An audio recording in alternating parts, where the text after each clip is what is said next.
Thank you very much, everyone, for being here today. It's my pleasure to introduce Secretary of Defense Lloyd Austin III and Chairman of the Joint Chiefs of Staff, General Mark Milley. The Secretary and the Chairman will each deliver opening remarks and then have time to take a few questions. Please note I will moderate those questions and call on journalists and would ask that you limit your follow-ups due to our tight schedule today, and I appreciate your assistance with this. Secretary Austin, over to you, sir. Thanks, Pat. Well, good afternoon, everybody. We just concluded our 10th highly successful meeting of the Ukraine Defense Contact Group. But before I get to that important work, I want to say just a few words about a troubling episode yesterday. On Tuesday, Russian aircraft again engaged in dangerous and reckless and unprofessional behavior in the international airspace over the Black Sea. Two Russian jets dumped fuel on an unmanned U.S. MQ-9 aircraft conducting routine operations in international airspace. And one Russian jet struck our MQ-9 aircraft, resulting in a crash. This hazardous episode is part of a pattern of aggressive, risky, and unsafe actions by Russian pilots in international airspace. Now, I just got off the phone with my Russian counterpart, Minister Shoigu. As I've said repeatedly, it's important that great powers be models of transparency and communication.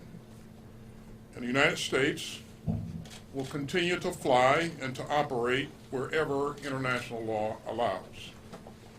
And it is incumbent upon Russia to operate its military aircraft in a safe and professional manner. Now, let me turn to the important work of this contact group. Today, our extraordinary allies and partners reaffirmed our unity and resolve in supporting Ukraine's fight for freedom. We were joined again today by some 50 nations of goodwill from all around the globe.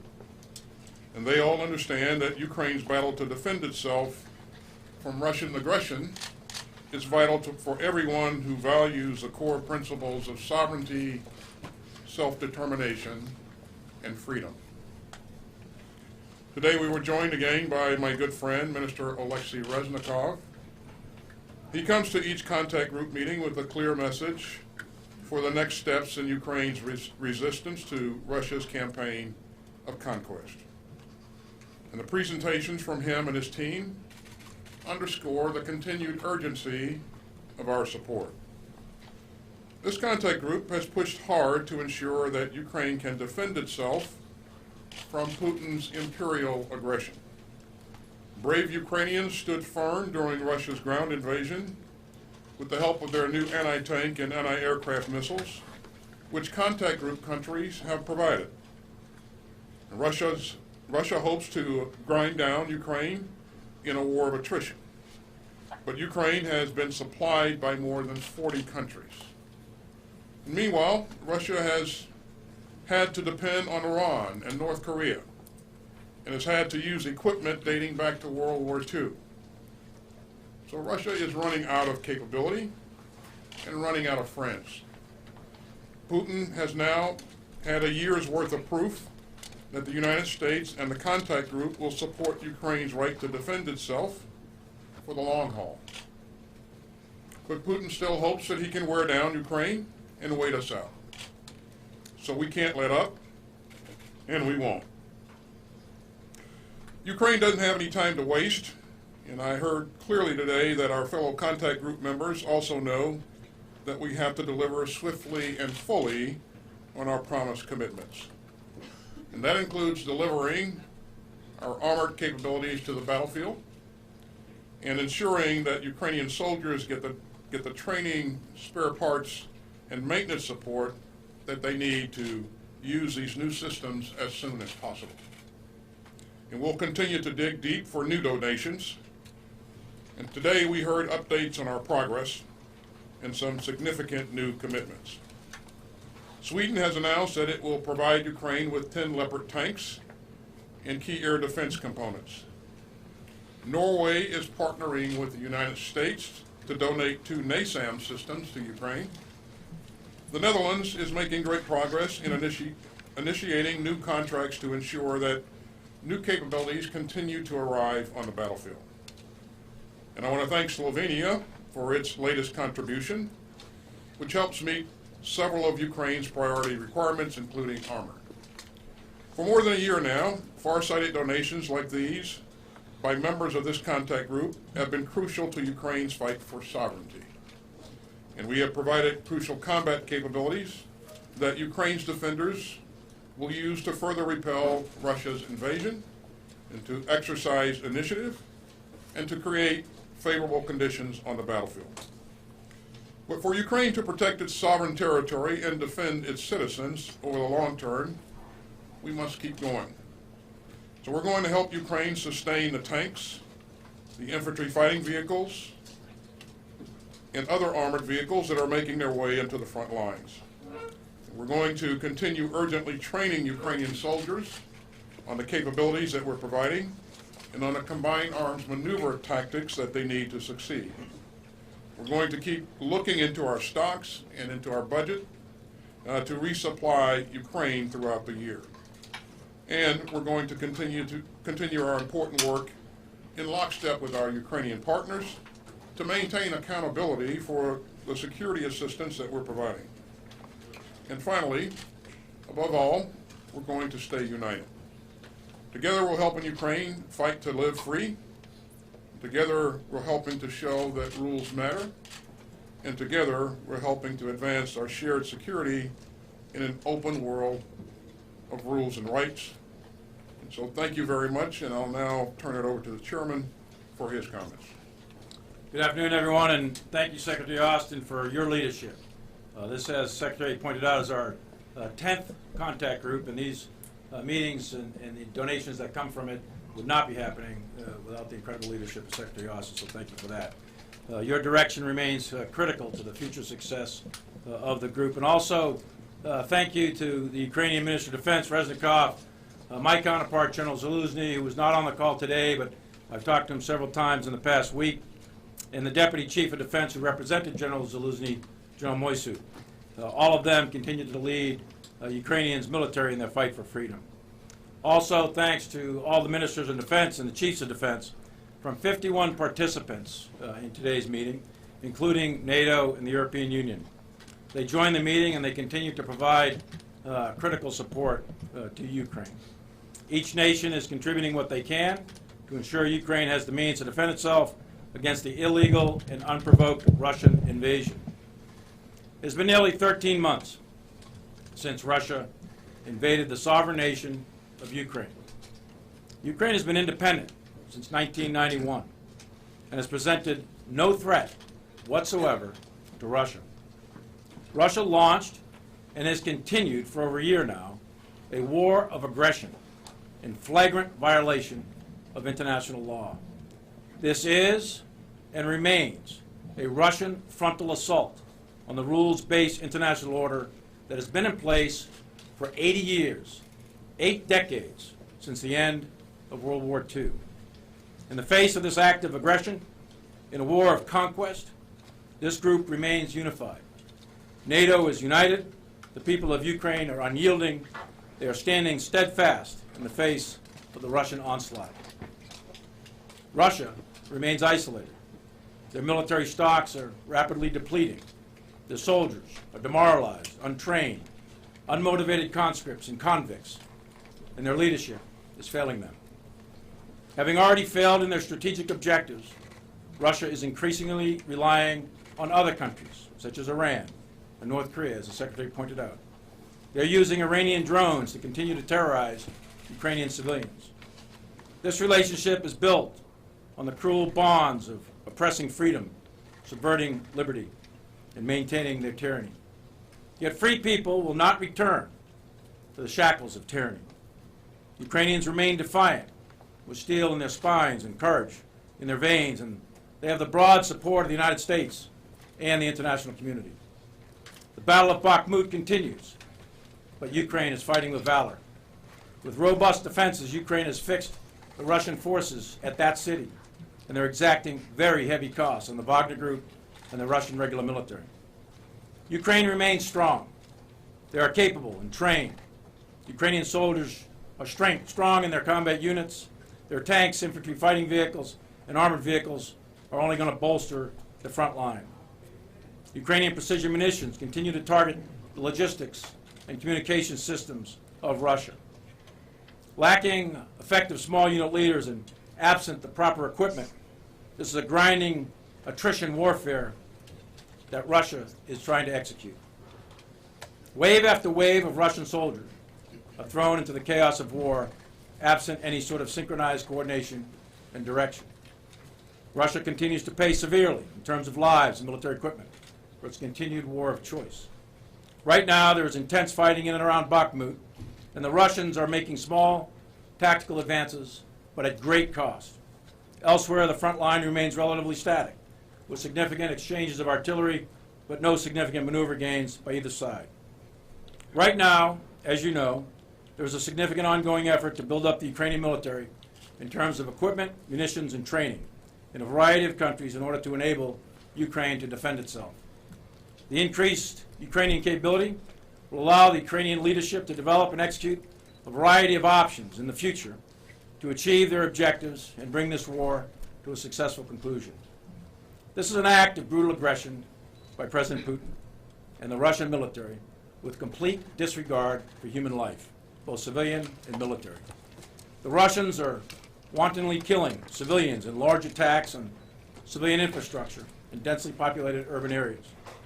The severely undertrained, poorly led, poorly equipped Russian forces are conducting mindless frontal attacks and sacrificing hundreds per day. The political objectives that Putin intended to achieve 384 days ago are obvious to the world, and it should be obvious to Putin that these objectives are no longer achievable by continuing this war. And Putin can end this war, and he can end it today, and he needs to do so. Free people are not easily conquered, and the Ukrainian people are free, and they will never give up in their fight to stay free. 2 weeks ago, the United States released another security assistance package, which included HIMARS, ammunition, artillery, vehicle maintenance, and vehicles. The 9 countries have pledged over 150 Leopard tanks, for example. This group that met today is providing air defense, artillery, regular artillery, rocket artillery, armor, ammunition, and that will be critical to Ukraine's ability to continue the fight.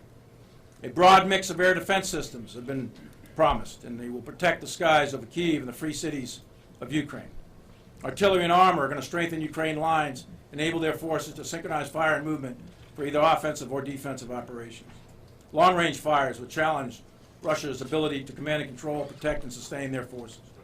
The Ukrainian soldiers wear the blue and yellow of the Ukrainian flag, but the colors of 50 other nations that met today stand beside Ukraine to support the principles of the rules-based international order, a system in place to prevent aggression and uphold the values of liberty and sovereignty.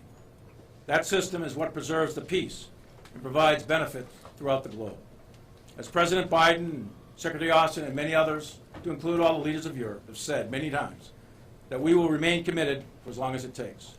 Thank you, and I look forward to your questions.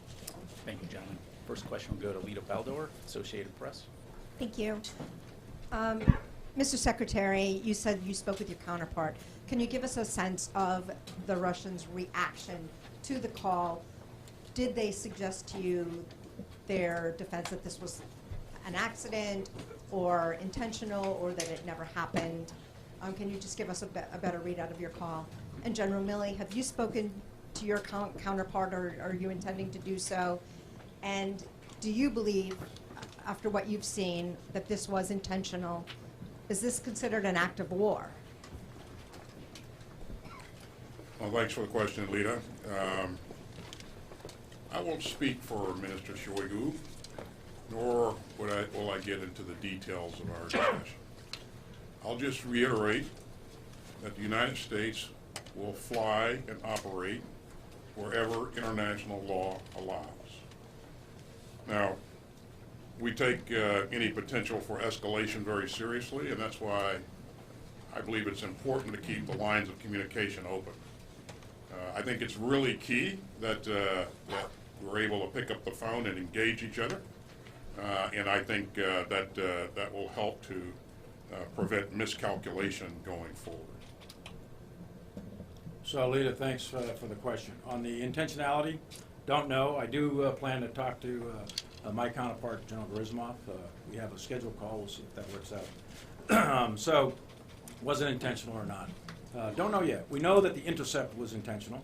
We know that the aggressive behavior was intentional. We also know it was very unprofessional and very unsafe. The actual contact of the fixed-wing Russian fighter with our UAV, the physical contact of those two, not sure yet. That remains to be seen. But I can't. I can tell you with certainty, though, that we have absolute evidence of the contact and the intercepts, et cetera, and it's very aggressive. You've heard about the dumping of the fuel and everything else. We have video evidence of all that. So there's no question that that part of it's intentional. The actual physical contact of the aircraft, that I'm not so sure. So we'll have to figure that out. But we're not positive of that yet. As far as an active war goes, I'm not gonna go there. Incidents happen, and clearly we do not seek armed conflict with Russia, and I believe that at this point we should investigate this incident and move on from there. But we will continue to exercise our rights in international airspace. Let's go to Dan Lamothe, Washington Post.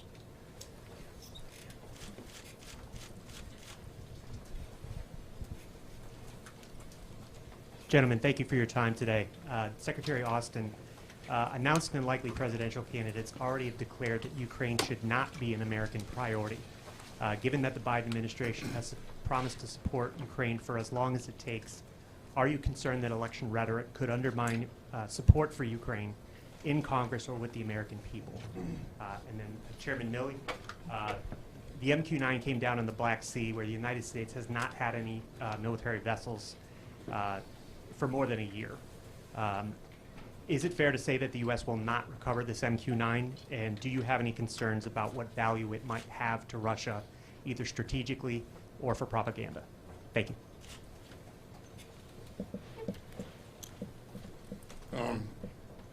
Thanks, Dan. I would, in terms of the importance of Ukraine, first of all, we've seen bipartisan support for providing security assistance to Ukraine throughout up to this point. I expect that we'll continue to see that going forward. We've heard some senior leaders on both sides of the fence say that, and so I expect that we'll continue to enjoy that support. But you know, Dan, Ukraine matters. It matters not to just Ukraine or to the United States, it matters to the world.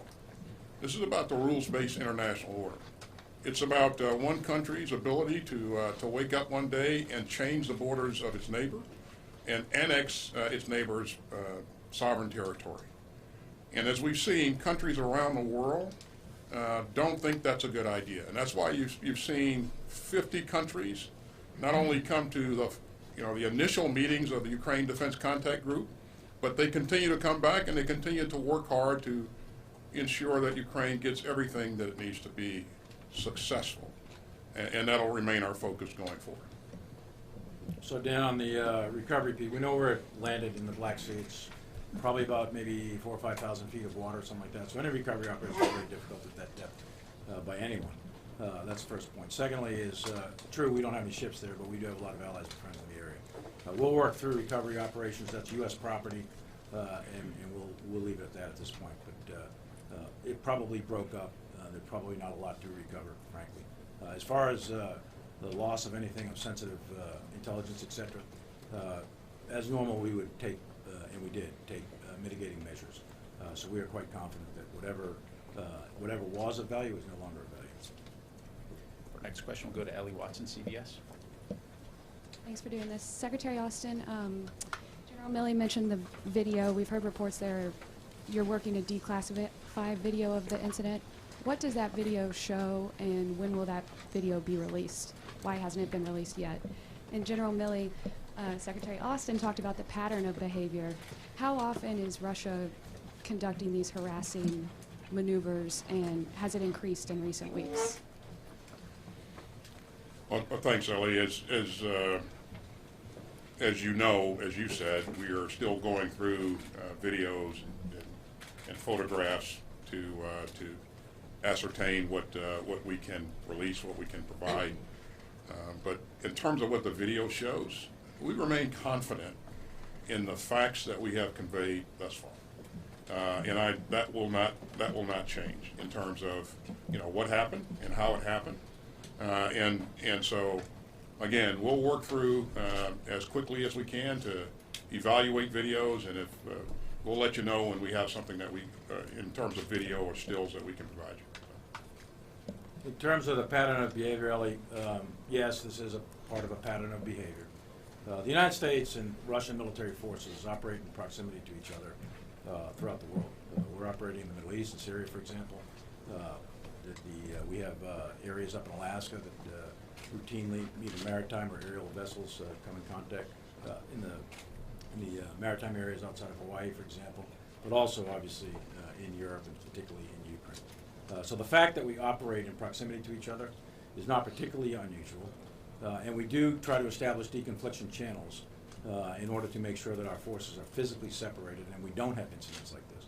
But there is a pattern of behavior recently where there's a little bit more aggressive actions being conducted by the Russians. We think we haven't completed our analysis as to why that's happening. And it wasn't just involving us. There was some incidents earlier with the British and some other nations as well. So there is a pattern of behavior going on here, and we have to figure out exactly what the way ahead is. I think that was one of the fundamental reasons for Secretary's call to Minister Shoigu, and one of the fundamental reasons for my call to General Griswold. Go to Nancy Youssef, Wall Street Journal. Thank you. General Milley, I was wondering if you could clarify something you said earlier. You said the U.S. has a lot of allies and friends in the region, referring to the Black Sea. And might it take from that that the U.S. is prepared to send or request allied ships to go in and survey and possibly recover the drone, or is the expectation that the U.S. does not intend to recover the drone? And then, Secretary Austin, I'd like to go back to some comments you made in Brussels. You said that Bakhmut was largely symbolic. Are you concerned that the Ukrainian investment in Bakhmut potentially takes away resources that could be applied to the spring offensive and risks the outcome of that offensive? Thank you. If you don't mind, I'll go first. Nancy, first of all, let me applaud the valor, the persistence that we've seen from the Ukrainian soldiers. They have done amazing things in Bakhmut. I think the Russians have been working to take Bakhmut for some 7 months or so now. They haven't been very successful, and that's because of the diligence, the commitment, the focus of the Ukrainian soldiers. In terms of the significance of Bakhmut, I would point to the fact that President Zelensky is fighting this fight, and he will make the calls on what's important and what's not important to his forces, and whether he needs to reposition or remain in Bakhmut. The point that I would make is, if he does make a call to reposition at some point in time, it doesn't mean that the war is lost. It may mean, and probably will mean, that he is positioning himself to maintain advantage. And so I think that's the real key there. But whether or not he stays there or how long they stay there, that's President Zelensky's call, and not not anybody else's. And again, our goal is to make sure that we're supporting him in whatever battlefield decision he's going to make. And by the way, we're generating combat power to a degree that we believe that it will provide them opportunities to change the dynamics on the battlefield at some point going forward. Whatever point that is, whatever they want to do in the future, I think the platforms, the training, the sustainment, the maintenance that we're providing, it will make a significant difference. And as we work through all of this with our allies and partners in detail today in the meeting, we are on pace. And that's in large measure due to the professionalism of our forces who are conducting the training and equipping, but also forces around Europe. As the chairman pointed out, there are a number of countries that are conducting training in their countries. They're providing various platforms, and we're really focused on how we're going to sustain those platforms as well. And Nancy, on the question of the recovery piece, I wouldn't read too much into what I said. We do have allies and friends in the region. We don't have any naval surface vessels in the Black Sea at this time. And we'll work up options. But as I said at the outset, this is probably about 4,000 or 5,000 feet of water. And it probably, don't know for certain yet, it'll be days before we have actual facts on the impact and what debris is there. Probably sank to some significant depths. So any recovery operation from a technical standpoint was very difficult. If there is reason to believe that we could or recover something, then we'll work up options for the Secretary and the President to consider, and we'll move from there. But we do have options, and we do have friends and allies in the region. We have time for one more. Let's go to Qasim.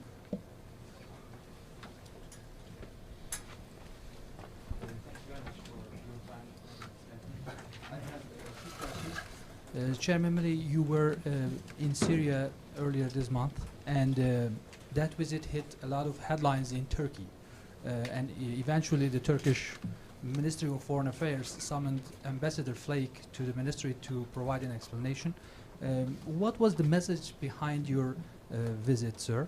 And to Secretary Austin, Turkey has requested to buy new F-16s and also modernization kits for its existing fleet.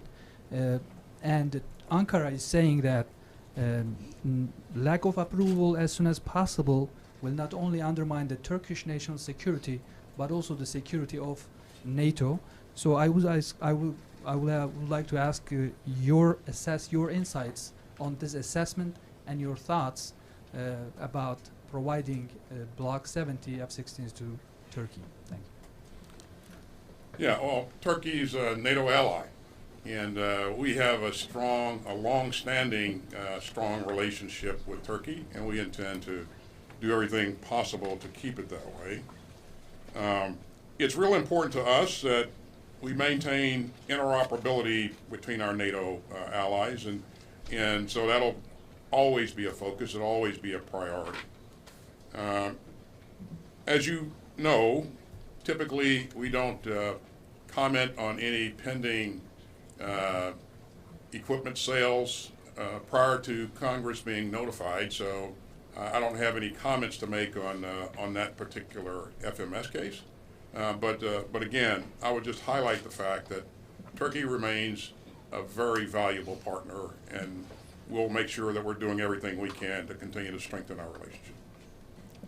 And for my visit, it was nothing more than a routine troop visit to determine the task, purpose, mission, to go out and check on that, see how we're doing, and to assess things like force protection, etc. We've got almost 1,000 troops in Syria, and they are at risk. They are attacked from time to time with various types of munitions by various actors that are in the area of Syria. So I want to go over and check on them and to make sure that the mission is validated, and I come back and report out to the Secretary on what that is. With respect to Turkey, Turkey and the United States have a common interest here, and we have had a common interest for years. We've been there for years. And the common interest is to ensure the enduring defeat of ISIS. ISIS, the caliphate, was destroyed, but the organization, there's still remnants of that organization over there. There's still refugee camps and prison camps that are there that we're helping out folks, training folks to help secure this. So it's in our interest, and it's in Turkey's interest.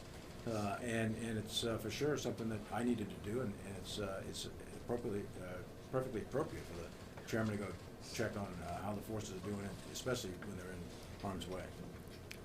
Secretary Austin, General Milley, thank you very much, gentlemen. This concludes the time we have available today. Thank you very much. Can you say whether you criticized or condemned or abandoned any words about what happened with the Russian counterparts?